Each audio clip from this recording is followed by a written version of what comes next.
Welcome to the Rise to the Challenge podcast. Join me today. He's a singer and songwriter. It's David Austin. How are you doing today, David? I'm doing well. How are you doing? Doing good. We're so excited to have you on the show to talk about your rise to the challenge. What we like to do with our guests is go right to the beginning. Talk about a little bit where you're from and what were you involved in growing up? Sure. I grew up in Marin County, California, which is just north of San Francisco, just right across the Golden Gate Bridge. And I did pretty much all the regular stuff that you do when you're a kid. I played a lot of sports. Got into music when I was in probably sixth grade. I think my mom put me in guitar lessons a couple of years before that, but I actually started doing it the way I wanted to do it in sixth grade. And then, I went to high school in New Hampshire. It was a boarding school that both my parents had gone to a long time ago, and then my brother decided to go. So my whole family moved to New Hampshire basically to stay together. And then that was awesome. Played sports there and got a good education and kept doing music. And then I went to college for music and and then here I am in Nashville now. When you started music and playing the guitar, was that the instrument you wanted to play, or was there something else that you were wanting, but that was just the only opportunity you had? That's a great question. Is that like a common theme with people? Because no, it wasn't. It wasn't what I wanted to play drums, I think, originally. And I don't know why, but my mom didn't want to have a drum set in the house because she thought it was going to be too loud. So she just like put us in guitar lessons. And I remember she bought this like super, super beginner nylon string guitar that's probably worth like $40 when she got it. And my older brother started taking lessons at the same time and we shared the same guitar. And I don't really remember. I remember the very beginnings of playing like Sunshine of Your Love and like just these Smoke on the Water, of course. This is like super basic songs. But I think it wasn't really till I was like in sixth or seventh grade that I started like actually enjoying it and like getting into it and playing the stuff that I wanted to play. But I guess it was drums originally that is what I wanted to do. I played in band, and everyone was like trumpet, saxophone, percussion. I went French horn, completely left in everything. And every single like class, it's like the only French horn player, but it kind of made me get out in a way, but it was so much fun. What was the best part about playing music at a young age for you? Ooh. I don't know. I guess it was just like a different thing because like I guess with sports, you kind of start probably earlier, I probably started playing t-ball. So that was like from the get-go. And I don't know, maybe just a new way to experience life, I guess. I don't know. I'd always like sung since I was a kid, just around the house. And so I kind of had it in me a little bit. And it's just like a new skill. I think everything when you're young is potentially has the potential to be really cool because you haven't done it before. So it's like the whole world, everything's new. So everything can be interesting, I guess. Well, especially at that time, it's perfectly okay to try everything. It's not like you have to be set in stone in one thing and that's going to be your path for the rest of your life. You're able to try different things, find what you're good at, find those skills, and then be able to develop them over time.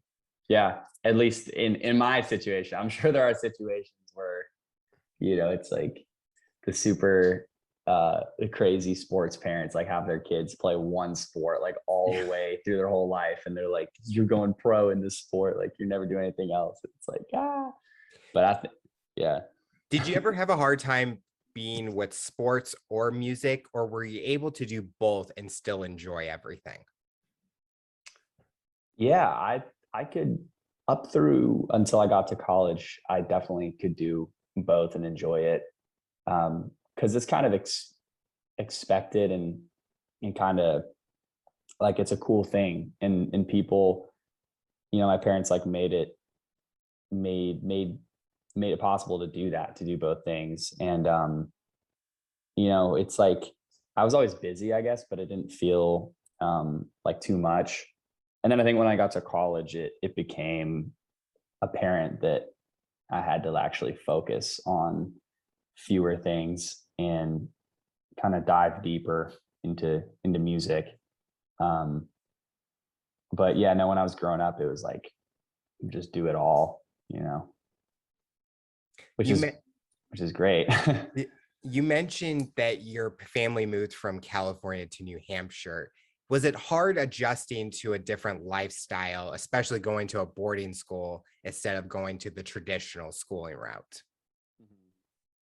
Yeah, definitely. I mean, New Hampshire culturally is way different than San Francisco, or Marin, I should say.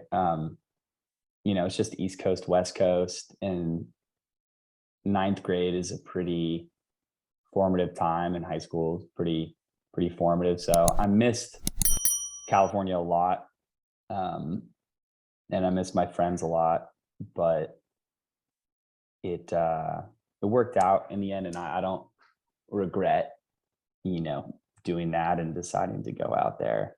But it was hard for sure. It's hard going to high school in general, I feel like. That's true. Yeah. What's the biggest thing you learned about yourself during that time in high school? Man, biggest thing I learned about myself. I know we asked the tough questions here. Well, it's good. Maybe that I could do some different things, and like I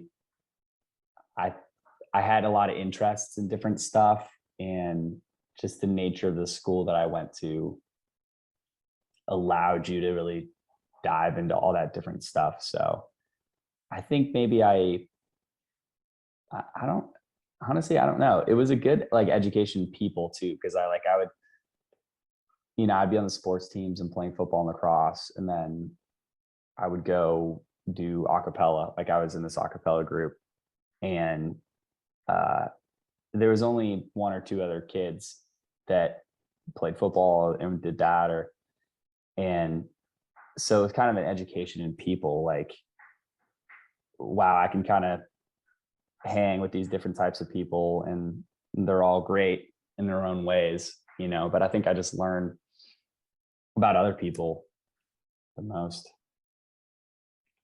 When you were making that decision towards college, what was that dream job that you were wanting? Was it always going to be in music, or was there always something else in the back of your mind?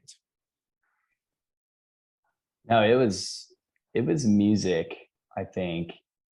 Well, when I was like applying at colleges, I kind of was also thinking about playing sports. And I had been looking at like some Division III colleges to try to play football there.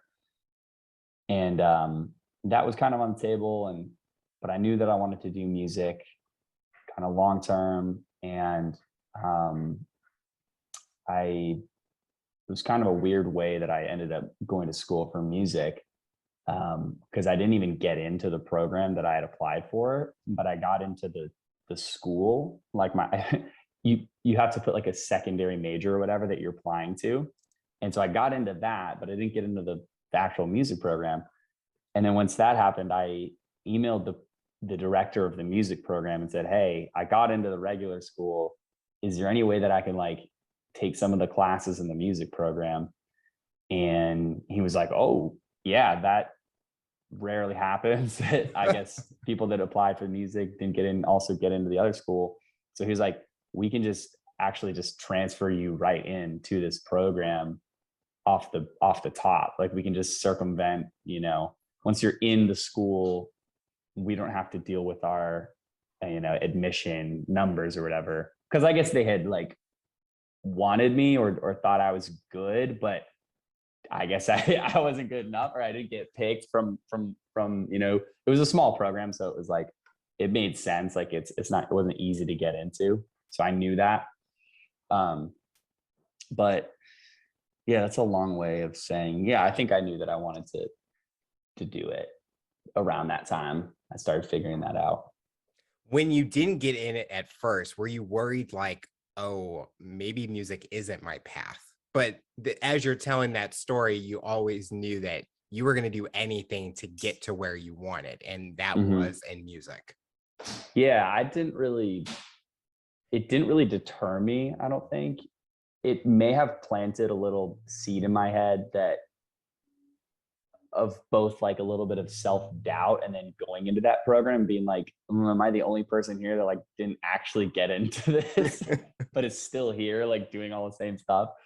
And it's like stressful because you're performing all the time and you're playing with other kids all the time, and everybody is super good, like just phenomenal singers and phenomenal musicians. And so yeah, like I had some self-doubts for sure, but I don't think it made me question. I mean, I knew that it was so hard to get into in the first place. I didn't think I was going to get in. And I didn't think, because I also had kind of done it as a hobby up until that point. I wasn't trained in music really at all. I mean, I had taken lessons in guitar and stuff, but I didn't know how to read music. I'd never taken voice lessons. And I kind of thought maybe that was a setback, or like a negative on whatever application. I remember in my audition, I played, and then one of the guys auditioning me asked, you know, what are the notes in a G sharp major triad? And I was just like, I don't know. I have no idea. And he was like, okay, cool. So I think that was where I was like, oh God, was I supposed to like know that stuff? So, but no, it never crossed my mind to not go and do it anyways. If someone asked me that question, I'd probably just say G sharp. Just start. Well, that's the first one. I probably did say that. I probably thought about it, and then it was like, I don't know. It's like, why are you giving me trivia questions or an exam question on just an application to get into college? Like, it's almost like the placement test almost. It's kind of like they just want to see, do you have, because if you do know what the notes are in a G sharp major triad and you're 18, then you're like educated in music and like you know about that stuff and you think about it. But if you don't, you're kind of just like what I was, which is like kind of a hobbyist. But they still take a lot of those people. Like a lot of the other people that got in probably did not even know that. You know what I mean? I think it was just like a small little test. So as you were taking those classes during your college run, were you becoming a better musician, singer, things like that, the things that you weren't comfortable or didn't know at first? Yeah, absolutely. To all of those, you know, better singer, player, all around musician. The program was just like super intensive and covered all the bases. So I was taking guitar lessons and playing in like an ensemble and doing ear training and musical theory and music history. And then I didn't take vocal lessons until my senior year. But when I did, that was pretty significant. It changed the way that I thought about singing, and it opened up a lot of notes in my range, and it opened a lot of things that I could do that I couldn't do before, without putting strain on my voice, basically. So yeah, definitely. I got way better, I think. Were you able to be a part of like a cappella groups during the college, or be able to showcase your skills at, I guess, local areas around town? I guess I'm trying to think, like, not karaoke nights, but like like open mic nights. Well, I joined an a cappella group for a year when I was a junior, and it was musically like one of the craziest things I've done, just because the group is kind of really well known actually in collegiate a cappella. They win the ICCA championship pretty much every year they do it, which is every other year, because they put a lot of work into it, so they take a year off after they do it. And so it was very intense, and that was awesome. I only did it for a year. I kind of decided it was a little too much, and I wanted to start getting going on doing my own stuff. But yeah, there were plenty of opportunities, and I would play as much as I could. There's a lot of playing like within school though. So I think I also, by the time at the end of the day, when I was done with all the classes and all the playing for that, I think I was a little bit tired a good amount of time, and just would, you know, put the guitar away and just go do something else. Was that feeling ever like burnt out kind of feeling, or just, I need to take a break, let me get back to this tomorrow? Yeah, I definitely got burnt out. It was a lot, and I always knew that I wanted to be an artist and write things that were unique to me, basically, and say things that I felt like only I could say, and just try to provide a unique perspective, which is what I love from like my favorite artists that they do. And it got to a point that we were doing so much work of learning other people's songs and learning music theory and practice and all this stuff that makes you so much better as a musician. But in the moment, I kind of lost sight of like the final goal, and I did get burnt out, and I was like, I don't know if this is what I want to be doing. I left the program for a semester actually, and then I transferred back in because I didn't find anything else that that made more sense.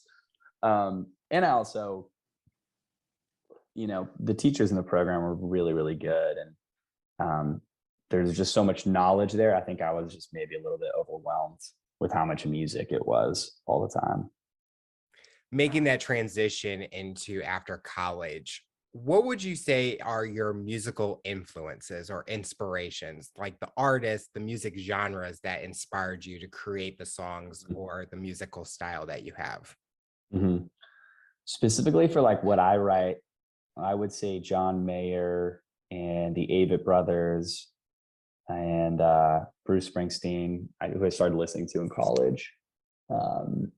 But yeah, like early on when I started writing in high school, John Mayer was probably the biggest influence. And there's a lot of Ed Sheeran too. I loved his early stuff a lot. Yeah, there's a few of them. What's something that John Mayer did that you liked so much? Because definitely during that time where he was popular, he was coming out with hits, it seemed like all the time, that people just enjoyed and could kind of connect with. Yeah.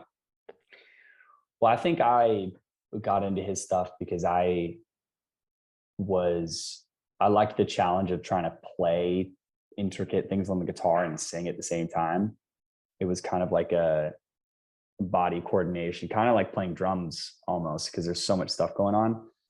And I like to sing, and I also like to play guitar, and I liked being able to like accompany myself doing it and not have to rely on somebody else to play for me.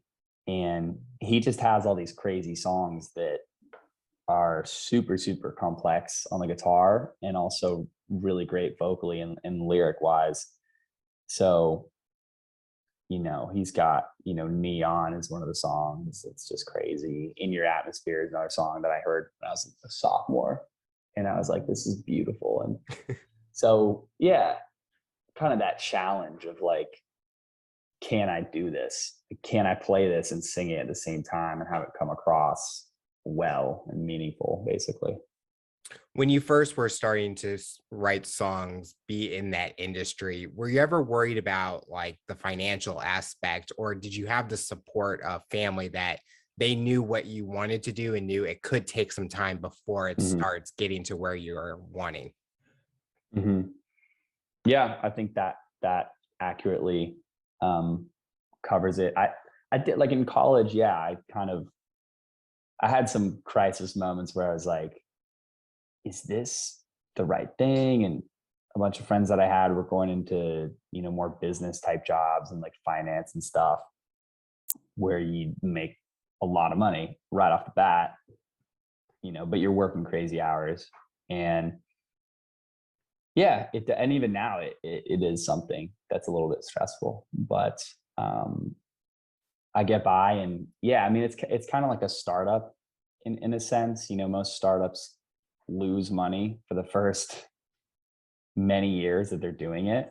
I think Amazon lost money for the first like at least 10 years that they were doing it, and they just rolled it over to the next year. That's why they never paid taxes early on. So it's kind of like that. It's like you have to spend some money to make some money, and you have to develop what it is you're trying to do. And especially with music, it's like it's hard to create income streams with music when streaming rates are so low, and you're not really selling physical things anymore. You can sell vinyls, to the hipsters that want to buy them, the people who still like vinyls. Like, I don't even really listen to vinyl. You know what I mean? But I appreciate it. It's cool when somebody does, and when you're in their place and they put it on, it's like, oh, that is a vibe. But I'm just like, I don't have time to like buy vinyl records and put them on, and I just have my iPhone, and that's good enough. But yeah, it's tough to make money, but I think once you build a fan base, hopefully you can find ways to monetize it. That's something I'm like trying to get into more now.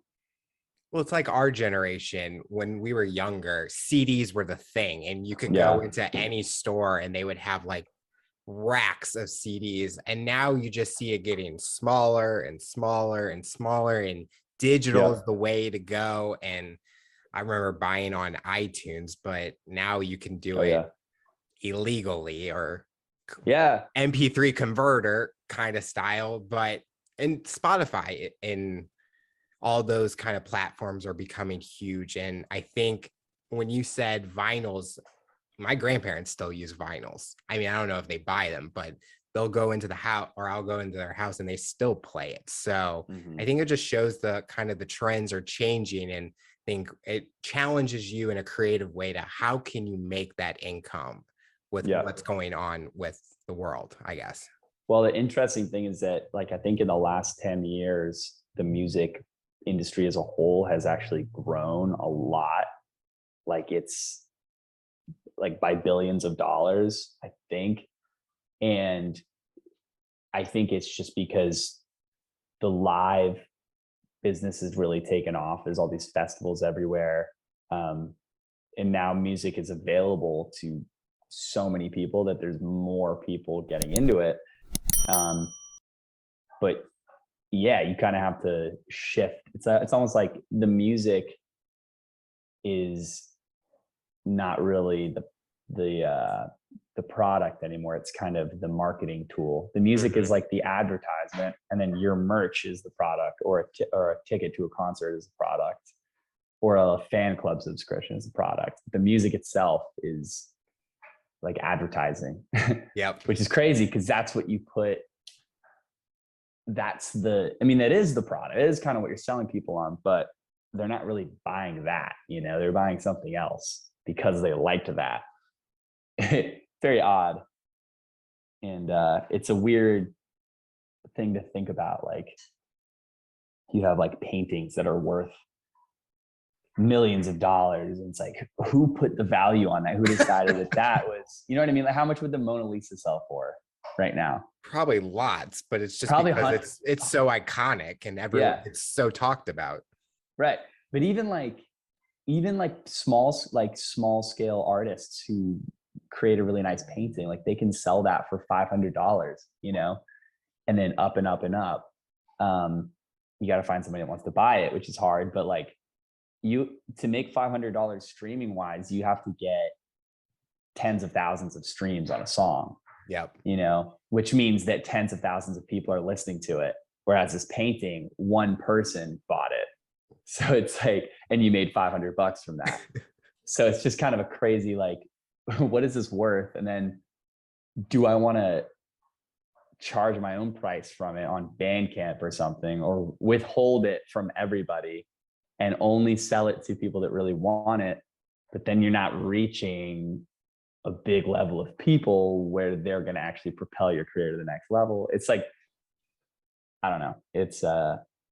It's weird, but I guess every business is like that in some sort.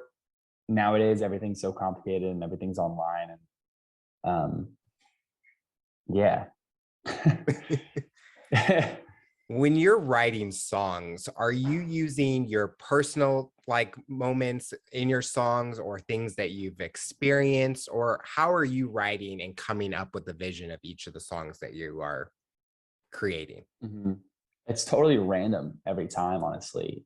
It's mostly personal experiences that I draw on, but it's kind of random how it happens. Like a lot of time I'll just sit down at the guitar and play around a little bit and come up with a cool progression, and I'll be like, oh, that's kind of like this type of vibe, and then I kind of have some lyrical ideas for it and try to put it to that. But it really, yeah, I would say it's mostly stuff from my life or stuff that is an embellishment of my life. I think it's very interesting, like, because I've had other guests in the music industry talk about their personal stories that are in their songs, but it sounds like you kind of get that creative vibe going, and like something gets inspired for you, and that's how you create it and mold it around that, which it's amazing hearing artists talk about their behind the scenes, because we only know it based on what we're hearing. But I love the stories behind the scenes on how it's created, especially with music videos. Do you like doing music videos in a way that you're able to perform the songs differently, more video form? Yeah, I've done a bunch of live videos with a band or just myself. I've never really done a music video, like in the traditional sense of the word. And I kind of feel like now, you know, with TikTok and with people's attention spans being so short, I kind of feel like the amount of time it would take and the amount of time and energy and money to put into making an actual music video might not be worth what you're going to get eyeballs wise on it, just because 3.5 minutes, 4 minutes of a song, it's a very small percentage of people that are going to watch that all the way through now. You know, 15 years ago, 20 years ago, maybe not. But now it's all 15-second TikTok clips. So for me, it's like, I don't know if I want to invest, you know, that much in a music video. Although I want to eventually, you know, I have some cool ideas for that. Yeah. You mentioned TikTok. Has social media been your way of getting your stuff out there to hopefully people like retweet, share it, show other people that can gain more traction to your songs? Honestly, sort of, but not so much right now. I think I am starting off in LA, like I was playing all the time. I was playing shows all the time. And that was kind of how I met people and got people interested. And like I would post, you know, on social media and when I had a new song out and new video and that stuff and try to keep people engaged. But it hasn't really been a viral thing by now. I think it's going to be more of a slow burn type thing, a slow build. And although I wouldn't mind going viral, that would be cool. But it's also like, you know, is that sustainable? Like I've been posting videos on TikTok, and I had one the other day that got 150,000 views on it. And I got it like I think 1,000. And I only had like 200 followers before, and then I have like 1,200 now. But this at the same time, you know, TikTok's not even going to show those people your videos unless the videos have the same sort of like catch or spark to it. So it's like if you get a lot, I mean, I don't know. I have no idea to know if the people that saw that video and then followed me are actually like into my music, or it's just like, whatever. He looks like he posts cool content. Like, let's just throw him a follow. It's hard to know. See, I don't use TikTok, so I don't even know how that all works. But it's almost like Instagram. Instagram has that like reel section or something where it's like they think they know what you're looking at, and then you're looking at it and you're like, how is this anything that I want to look at? Like, I think one day I had all these like workout like videos, and I'm like, I'm not even looking up workout videos on Instagram, but okay, I guess. But I think it's one of those, I think it's like we say, like, oh, social media is listening to us because we get an ad out of nowhere. And it's like we just talked about it with someone that's in the same room as us. So I feel like they probably have this weird algorithm, but no one's going to be able to know how it happens. Yeah. And I think for TikTok, it's almost just like, I feel like more of the energy that is pushing the videos is not even necessarily, is it up your alley, but just, is it viral? Is it interesting? Will it hook somebody? It's kind of like, it's like America's Funniest Home Videos. It's like that. It's like that type of thing. Like, you're guaranteed to like enjoy what you're watching some way, but it's a lot of times very shallow and you don't get anything really deep from it. It's just kind of entertainment, basically. Yep. So that's kind of how I view it, but it is an interesting tool because like that one video got way more plays than any other piece of content I've ever put out. So it's like, I probably should spend more time doing this and try to use this as a tool, but it's just a tool at the end of the day. Recently on October 7th, you came out with a single, Alone for Now. Talk about the story behind that song and how have you heard reactions from people listening to it?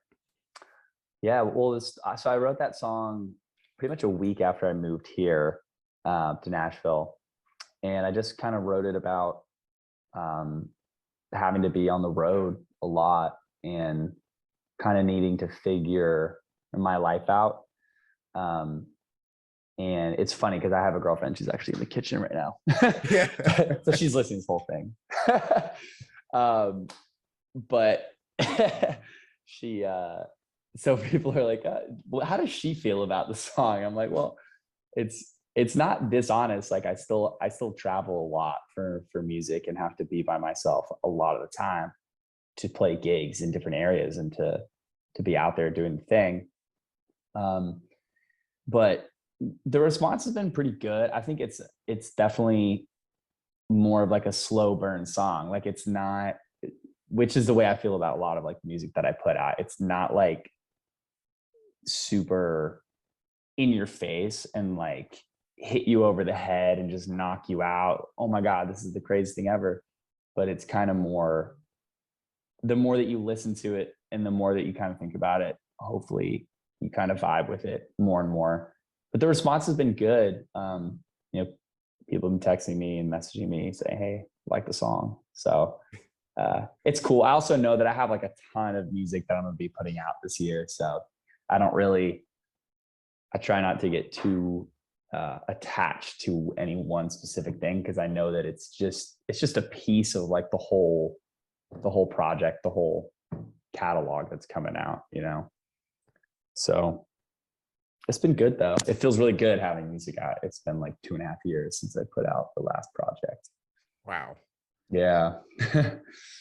What would you say the genre of your music? Is it like rock? Because I think I listened to a few and I kind of got a mixture of like pop, but then rock, but then it seemed like country. And I'm like, I like this mix because it's not something like, I only use this example because everyone knows Taylor Swift goes from country, but then she's a pop star. And then I think kind of branches her into two different genres. How would you categorize yourself as a singer?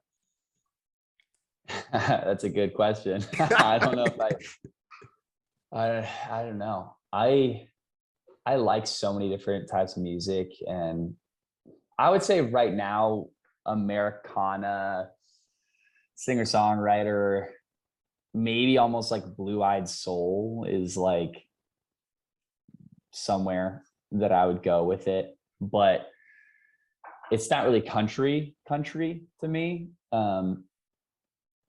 But it definitely has kind of Southern roots to it.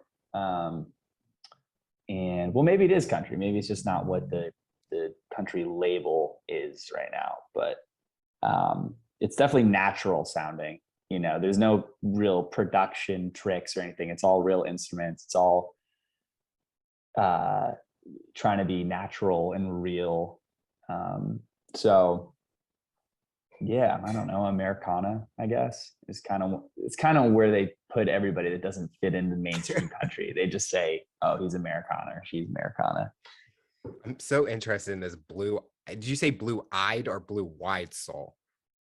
Blue-eyed soul. Blue-eyed soul. I'm like, it's like white. It's like white people. It's like white people's soul.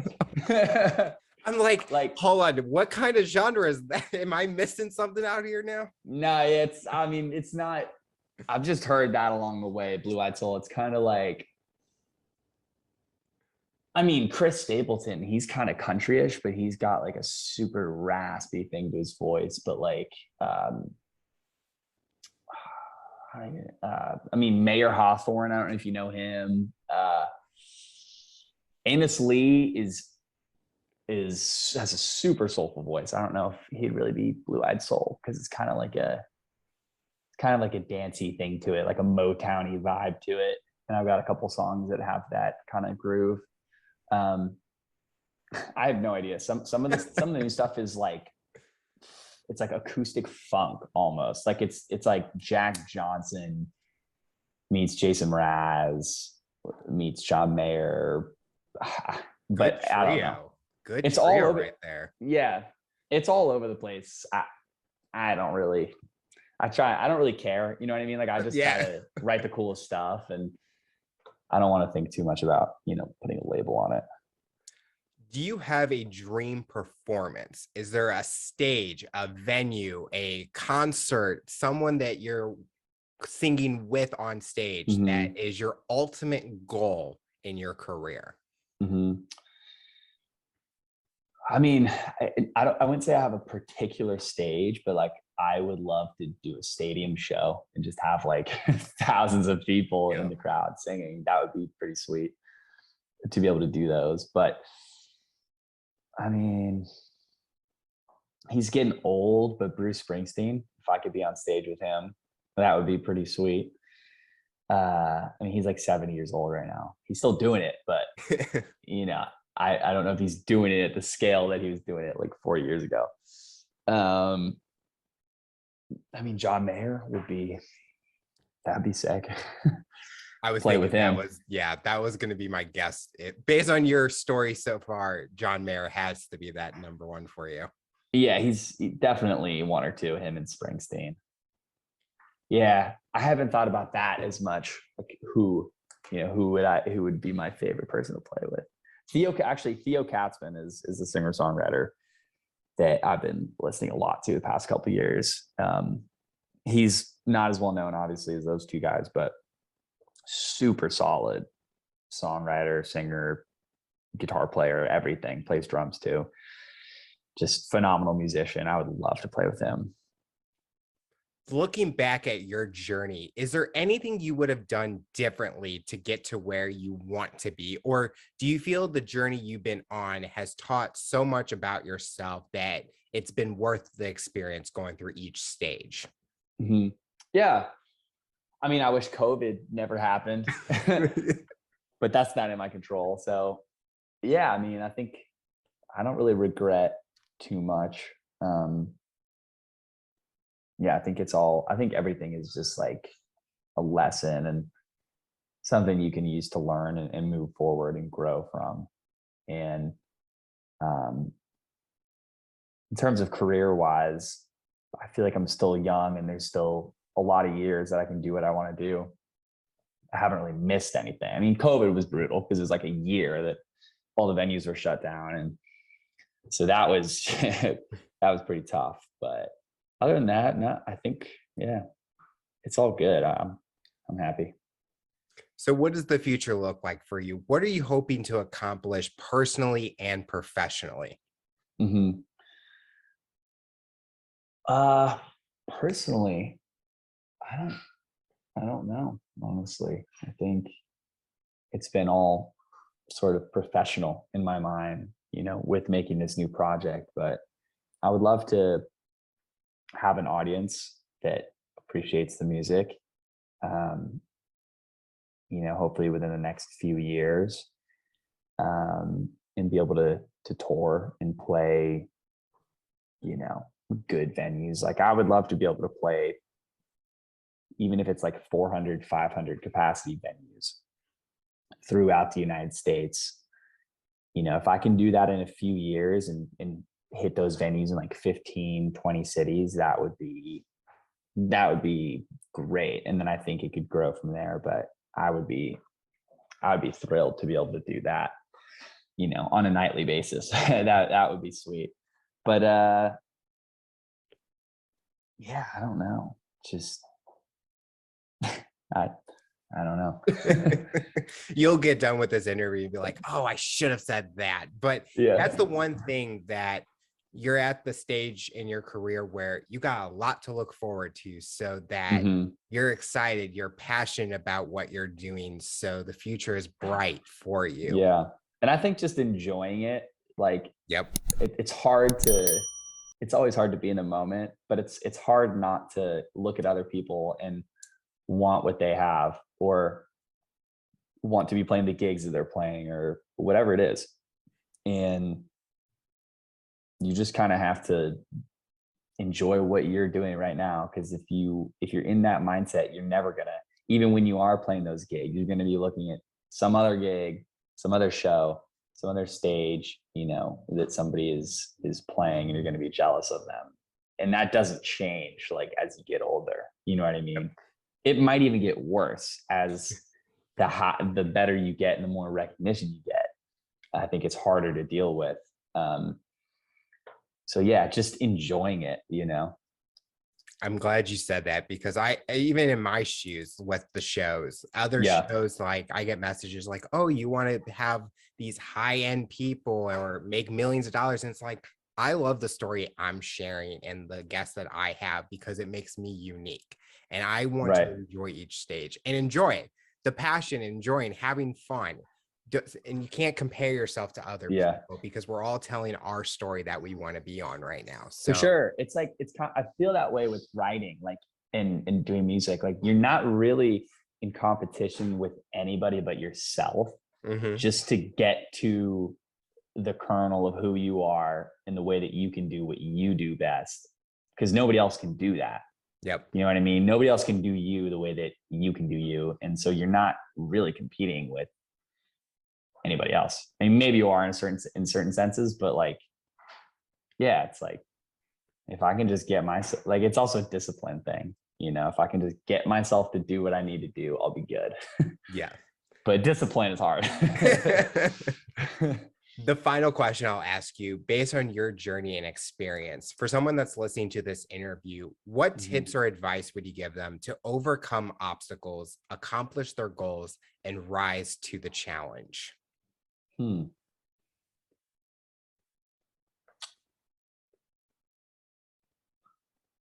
I think being conscious of everything is very important. And I used to meditate a lot coming out of college, which is because I needed to with everything going on. But that helped me a lot in being able to like see the situation in the way that it really is, and not just through the distorted lens that we inevitably put on everything. So yeah, just like be conscious of whatever situation it is, and like know that it might seem like everything at that moment, but a week from now you'll be past it, and 10 years down the road it won't even be a thing. So I don't know. How's that? No, that's good. Well, David, we want to thank you so much for coming on the show and talking about your rise to the challenge. You're inspiring so many people, and we're excited to see what the future looks like for you. Thank you so much, Alex. I appreciate it.